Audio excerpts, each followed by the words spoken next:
ചിറ്റൂർ തത്തമംഗലം നഗരസഭയും യങ്സ്റ്റേഴ്സ് ക്ലബ്ബും സംയുക്തമായി നടത്തുന്ന അത്ലറ്റിക് കോച്ചിംഗ് ക്യാമ്പിന് തുടക്കമായി. ഓടി ഉയരാം ആരോഗ്യമുള്ള നാളേക്കായി എന്ന സന്ദേശമുയർത്തിയാണ് ഗവൺമെന്റ് കോളേജിൽ കോച്ചിംഗ് ക്യാമ്പിന് തുടക്കം കുറിച്ചത്. നഗരസഭാ ചെയർമാനും നിയുക്ത MLAയുമായ സുമേഷ് അച്യുതൻ ഉദ്ഘാടനം ചെയ്തു. നമുക്ക് ഇവിടെ ഒരുപാട് കായിക താരങ്ങൾ വേണം. കായിക താരങ്ങളായില്ലെങ്കിൽ തന്നെ നിങ്ങളൊക്കെ പ്രാക്ടീസ് ചെയ്തു, ഇനി വലിയ മെഡലുകളൊന്നും നേടാൻ കഴിഞ്ഞില്ല എന്ന് പറഞ്ഞ് അതിന് പിൻവാങ്ങിയിട്ട് കാര്യമില്ല.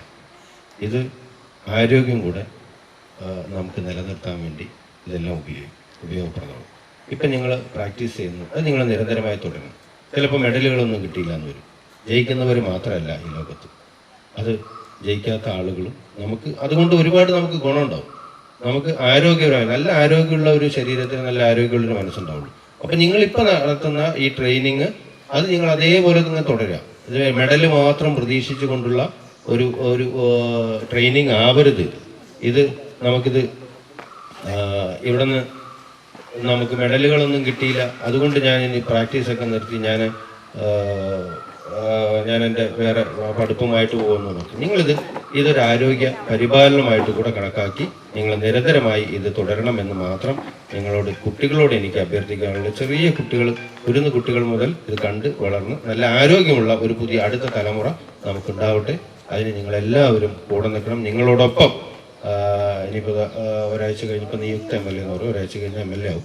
അപ്പോൾ MLA ആയി നിങ്ങളോടൊപ്പം ഞാൻ നിങ്ങളുടെ കൂടെ ഉണ്ടാവും. ഞാൻ ബേസിക്കലി ഒരു വലിയ മടിയനാണ്. പക്ഷേ നേരത്തെ അരവിന്ദാക്ഷ മാഷ് നീന്തൽക്കുളം അത് ഉടനെ റെഡിയാക്കാം. നീന്തൽക്കുളം എത്രയും പെട്ടെന്ന് അത് നമുക്ക് ചെയ്യാം. അടുത്തൊരു വെക്കേഷനിൽ നമ്മൾ എന്തായാലും ചിറ്റൂർ മുനിസിപ്പാലിറ്റിയുടെ നീന്തൽ പരിശീലനം ഈ നീന്തൽക്കുളത്തിൽ വെച്ച് നടത്തുന്ന രീതിയിൽ തന്നെ നമുക്കത് വളരെ പെട്ടെന്ന് പൂർത്തീകരിക്കാം. M. ശശികുമാർ അധ്യക്ഷനായി.